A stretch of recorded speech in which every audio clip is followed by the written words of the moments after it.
Good morning students. जैसा कि इससे पहले के लेक्चर में हम लोगों ने डिस्कशन किया कि कैपेसिटर और डाइलेक्ट्रिक्स के ऊपर डिस्कशन किया। कैपेसिटर और डाइलेक्ट्रिक्स में हम लोगों ने कंडक्टर, फिर इंसुलेटर, फिर कैपेसिटेंस निकाला, capacitance of parallel plate capacitor निकाला, कैपेसिटेंस विद डाइलेक्ट्रिक्स निकाला, विदाउट डाइलेक्ट्रिक्स निकाला और डिफरेंसेस बताए दोनों के बीच में। आज हम लोग बात करेंगे कि अगर बहुत सारे कैपेसिटर्स हैं और ये किस कॉम्बिनेशन में है, तो द कॉम्बिनेशन ऑफ कैपेसिटर्स, जो इसका बचा हुआ पार्ट है भैया, इसका मतलब क्या है? Combination of capacitor. दो तरीके के कॉम्बिनेशन होते हैं, पहला सीरीज और दूसरा पैरेलल। बहुत बेसिक सा डिफरेंस है। सीरीज कॉम्बिनेशन में पोटेंशियल डिफरेंट हो जाएगा। सीरीज कॉम्बिनेशन में पोटेंशियल डिफरेंट होगा जबकि चार्जेस सेम होंगे, जबकि पैरेलल कॉम्बिनेशन में पोटेंशियल सेम होगा और चार्जेस डिफरेंट होंगे। मेरी बात सुनो। अब हम लोग सीरीज कॉम्बिनेशन की बात करते हैं।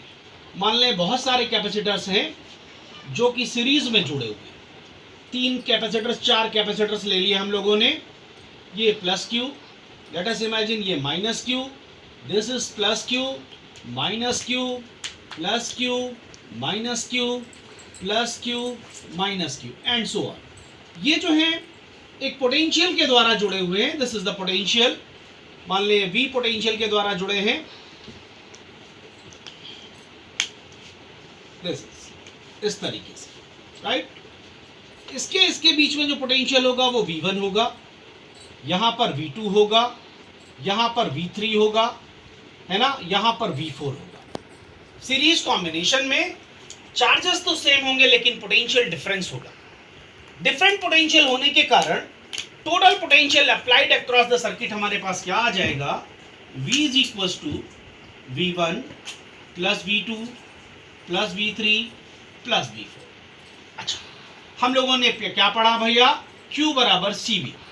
अगर किसी कंडक्टर पर Q चार्ज दिया जाता है तो इसका पोटेंशियल राइज हो जाता है, मतलब charge is directly proportional to potential. So V is equal to V1 plus V2 plus V3 plus V4 and V का मतलब क्या? Q by C।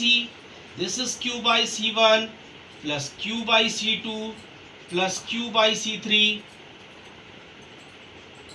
Plus Q by C4।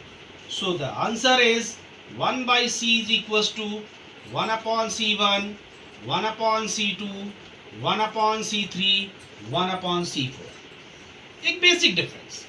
अगर दो तरीके से हम कंबाइन कर सकते हैं कैपेसिटर्स को। पहला कॉम्बिनेशन सीरीज कॉम्बिनेशन है। In series combination charges are same while the potential are different, so we can the total potential applied across the circuit, this is V is equals to V1 plus V2 plus V3 plus V4। सबकी value रख दी।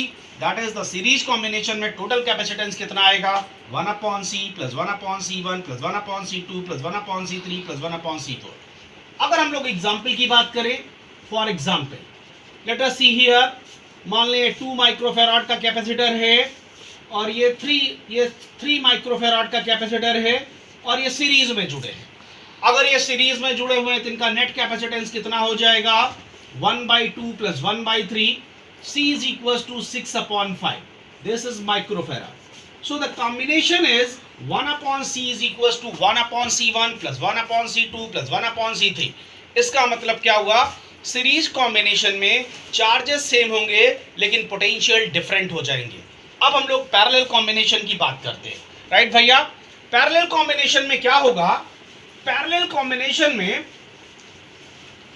Charges different हो जाएंगे while the potential are same। now see here, मान लेते हैं ये 3 capacitors हैं। एक पे चार्ज Q1 है, let us see, this is plus Q1 and there it is minus Q1। ठीक है ना भैया। दूसरा कैपेसिटर ले लिया Q2, this is minus Q2, yes। तीसरा ले लिया, this is Q3 and there it is minus Q3 और इन्हें एक पोटेंशियल के द्वारा जोड़ दिया गया। this is के कॉम्बिनेशन। सो मान लेते हैं इस पे क्या होगा? V पोटेंशियल आप अप्लाइड करते हो, this is the V potential. जब भी पोटेंशियल अप्लाइड किया तो चार्जेस तो डिफरेंट हो गए, लेकिन पोटेंशियल सब पे क्या हो जाएगा, same. Then the total charge across the circuit is Q is equals to Q1 plus Q2 plus Q3. So Q is equals to, this is Q बराबर CV. CV is equals to C1V plus C2V plus C3V. V और V cut जाएगा तो combination कैसा आएगा, C1 plus C2 plus C3. हम लोगों ने combination of capacitors की बात की। कितने तरीके से किसी कैपेसिटर्स को हम लोग ज्वाइन कर सकते हैं, दो तरीके से, एक सीरीज कॉम्बिनेशन और दूसरा parallel combination.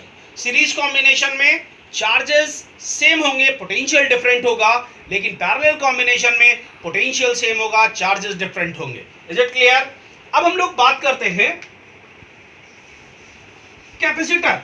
What is the force acting in between two plates of capacitor?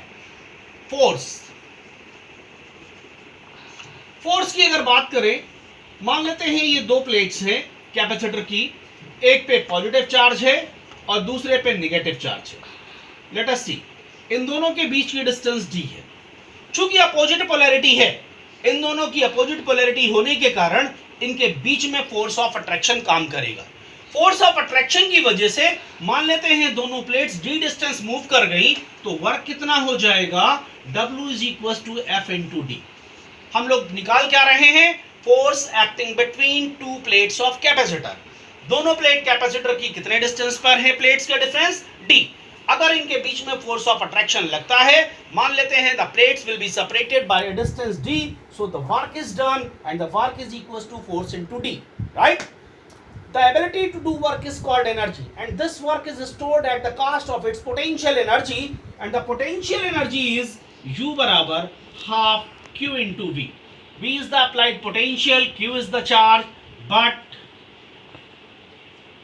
E into D बराबर V, so U is equals to, this is half Q E into D, that is 2. The ability to do work is called energy. From 1 and 2 से अगर हम लोग बात करें तो W is equals to F into D बराबर कितना, half Q E into D, D और D कट गया, half is equals to half Q into E। चूंकि पैरेलल प्लेट कैपेसिटर की बात कर रहे हैं, सो इलेक्ट्रिक फील्ड कितनी हो जाएगी, E बराबर सिग्मा अपॉन एप्सिलॉन नॉट। और सिग्मा को हम लोग क्या कहते हैं, चार्ज अपॉन एरिया कहते हैं, Q अपॉन एप्सिलॉन नॉट है। This is F is equals to half Q and this is Q upon epsilon naught A. So force is half Q square upon epsilon naught A. This is called force acting between two plates of capacitor. अगर हम दूसरे शब्दों में बात करें, Q को कहते क्या है, this is Q. Q is nothing, it is only the Q. Epsilon ये वैल्यू अगर रख दे सिग्मा के टर्म पे हम लोग निकालें, F is equal to half Q। Q का मतलब हुआ एप्सिलॉन एप्सिलॉन कट गया, sigma into A, this is sigma square, A square upon क्या, Q स्क्वायर है, there it is sigma square A square epsilon not square, sigma बराबर Q by A, तो Q बराबर sigma into A, this is sigma square है A square, ये और ये cut गया, फोर्स पर unit area that is called the force पर unit area is called the tension यानी प्रेशर। प्रेशर कितना होगा प्लेट पे, sigma square upon epsilon. Force पर यूनिट एरिया को प्रेशर कहते हैं और प्रेशर कितना निकाला आया, half sigma square by epsilon. So how you can solve the capacitance of capacitors. अगर different mode of capacitor series combination में है तो 1 अपॉन C is equal to 1 upon C1 plus 1 upon C2 plus 1 upon C3। अगर इनका combination parallel combination में लगा है तो C is equal to C1 plus C2 plus C3 plus and so on. इनके बीच में हम लोगों ने फोर्स कैसे निकाला, दो अपोजिट पोलैरिटी की प्लेट्स ले लें, दोनों अपोजिट पोलैरिटी की प्लेट्स होने की वजह से इनके बीच में फोर्स ऑफ अट्रैक्शन काम करेगा। उस फोर्स ऑफ अट्रैक्शन की वजह से प्लेट सेपरेट हो जाएगी by a distance d, so the work is done and the work is this. Potential energy is stored at the cost of its energy, यानी जो एनर्जी स्टोर्ड हो रही है वो पोटेंशियल एनर्जी की फॉर्म में होगी, हाफ क्यू वी, वी की वैल्यू रख दी, सॉल्व कर दिया. So the force is F is equals to 1/2 q square by epsilon naught A. In terms of surface charge density, pressure is half sigma square by epsilon naught. This is whole of the capacitors. हम लोगों ने जब capacitors की बात की तो insulator की बात की, कंडक्टर की बात की, डाइलेक्ट्रिक्स की बात की. आज हम लोग फिर डाइलेक्ट्रिक्स की बात करेंगे. Dielectrics is nothing, it is only the insulator. Now बात करते हैं डाइलेक्ट्रिक्स के ऊपर. राइट भैया, dielectrics. This is dielectrics. It is nothing, it is the insulator. जैसा इसका नाम है इंसुलेटर, तो डाइलेक्ट्रिक्स क्या है? Dielectrics is an insulating material in which all the electrons are tightly bound to the nuclei of the atom. मतलब कहने का क्या है? डाइलेक्ट्रिक्स के बीच में कोई भी फ्री इलेक्ट्रॉन नहीं होता, so there is no carry to current. Right? Dielectrics is nothing, it is only the material, insulating material in which all the electrons are tightly bound to the nuclei of the atom. इसका मतलब इनके बीच में कोई भी free electron नहीं होगा, और इलेक्ट्रॉन अगर नहीं होगा तो करंट कैरी नहीं होगा. It means that the electrical conductivity of dielectrics is almost low. For a certain या for an ideal dielectrics it is zero. कहने का मतलब क्या है? डाइलेक्ट्रिक्स क्या है? एक इंसुलेटिंग मटेरियल है जिनमें इलेक्ट्रॉन्स टाइटली बाउंड होते हैं न्यूक्लियाई के द्वारा, जिनकी इलेक्ट्रिकल कंडक्टिविटी आइडियल डाइलेक्ट्रिक्स के लिए जीरो होती है. अब हम लोग बात करते हैं डाइलेक्ट्रिक्स. अगर पता हो गया तो डाइलेक्ट्रिक कांस्टेंट की बात करते हैं. That is an very important. Dielectric constant का मतलब क्या है? C naught K. So K is equals to C upon C naught. This is called a dielectric constant. Dielectric constant is nothing, it is only the ratio of capacitance of capacitor with the filled with the material to the capacitance of same capacitor with vacuum. ये ratio है material field का और vacuum field के capacitance का ratio है. अगर हम लोग बात करें वैक्यूम के लिए dielectric constant 1, this is for vacuum, और एयर के लिए dielectric constant is nothing, it is only 1.006. और अगर हम लोग ग्लास की बात करेंगे, ग्लास के लिए डाइलेक्ट्रिक कांस्टेंट है 6. और अगर हम लोग वाटर की बात करें, वाटर के लिए डाइलेक्ट्रिक कांस्टेंट की वैल्यू 80 होती है, 80 होती है. राइट? सो हम लोगों ने बात क्या की? Dielectrics. Dielectrics is nothing, it is only the insulator. That is the dielectrics of an insulating material is that in which all the electrons are tightly bound to the nuclei of the atom. That is, the electrical conductivity of the electrons of the dielectrics is almost zero, or it is very low if it is not an ideal dielectrics. Right? Dielectrics की conductivity almost zero होती है अगर ये dielectrics कैसा हो? Ideal हो. Right? Ideal के लिए zero होगी, वरना बहुत कम होगी for any material. Right? This is called a dielectrics. And dielectrics की बात करें, such as an mica sheet, oil sheet, this is called the dielectrics. Right? अब हम लोग बात करें पोलर और नॉन पोलर मॉलिक्यूल्स की. दो तरीके के मॉलिक्यूल्स होते हैं बेटा, एक पोलर होता है और एक नॉन पोलर होता है. अगर हम पोलर मॉलिक्यूल की बात करें, मान लो ये H+ है एंड दिस इज Cl- है ना. Cl- और H+ के बीच में अगर सेंटर ऑफ ग्रेविटी कोइंसाइड ना करे, that is these are those molecules in which the center of gravity of positive and negative ions do not coincide. That is, they are separated by a small distance. So you can, I will tell you, this is the dipole moment. यानी polar molecule में कुछ dipole moment exist होता है, जबकि non polar molecule के बीच में centre of gravity या पॉजिटिव और नेगेटिव आयन कोइंसाइड हो जाती है, यानी there exist no dipole moment. So such as an HCl, carbon monoxide, this is C+ and this is O-. So the dipole moment is here, this is P, right? So we can say that these are those molecules in which the center of gravity of positive and negative ions do not coincide. That is, they separate certain distance, there exists certain dipole moment. But When the center of gravity of positive and negative ions coincide, this is called the non-polar molecule such as CO2. अगर हम CO2 की बात करें भैया, this is C, this is plus, this is O minus, this is O minus.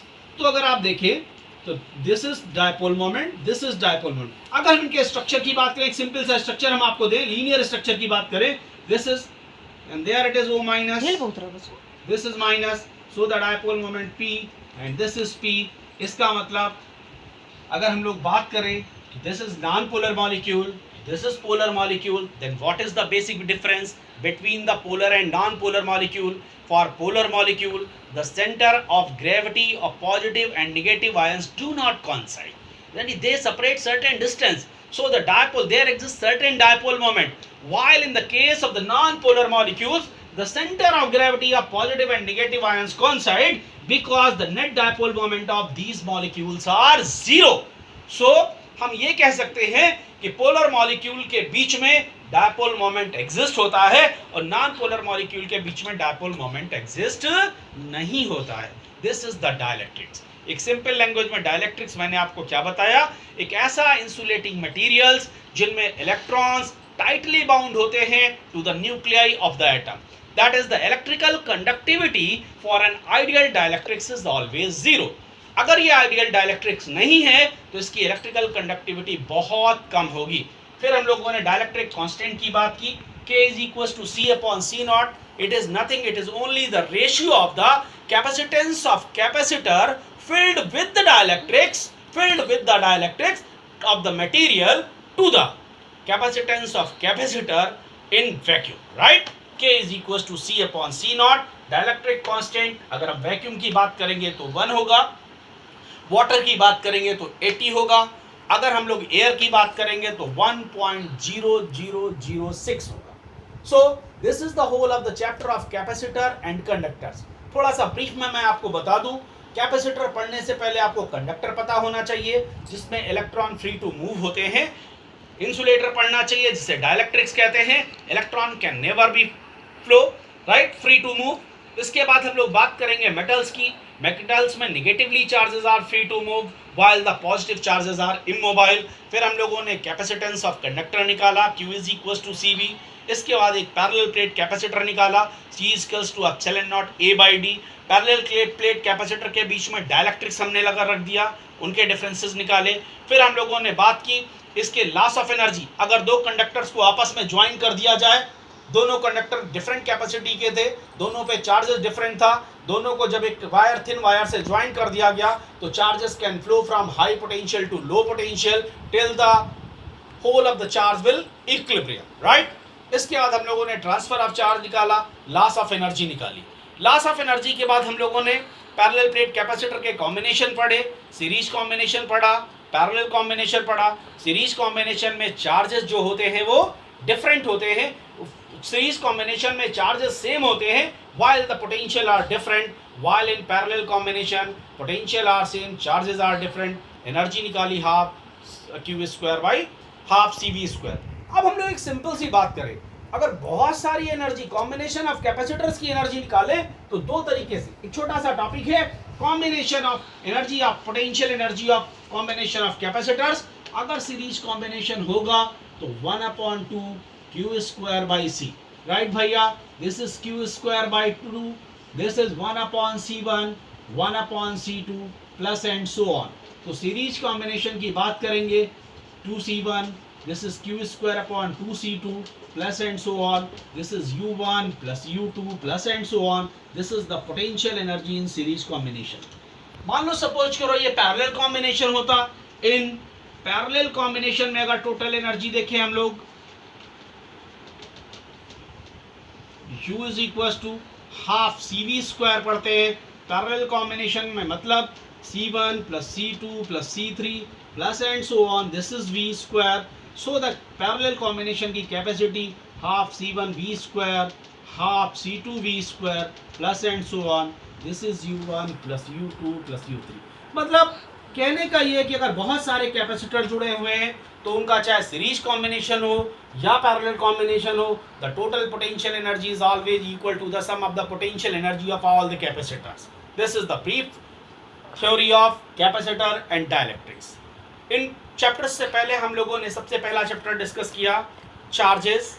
Charges के बाद हम लोगों ने फोर्स पढ़ा, कूलम्बियन फोर्स, इलेक्ट्रिक फील्ड पढ़ी, पॉजिटिव चार्ज के कारण इलेक्ट्रिक फील्ड पॉइंट चार्ज की निकाली, डायपोल पढ़ा, क्वाड्रुपोल के लिए हम लोगों ने बात की, डायपोल की पोटेंशियल एनर्जी निकाली, इलेक्ट्रिक फील्ड पढ़ी हम लोगों ने लॉन्गिट्यूडनल और ट्रांसवर्स एक्सिस पे। इस पूरे का डिस्कशन करते हुए हम लोगों ने इस चैप्टर को कैपेसिटर और डाइलेक्ट्रिक्स को डिस्कस किया। Okay, this is the last lecture of the capacitor and dielectrics. After that I will start here the resistances and EMF of cell. Okay dear, thank you.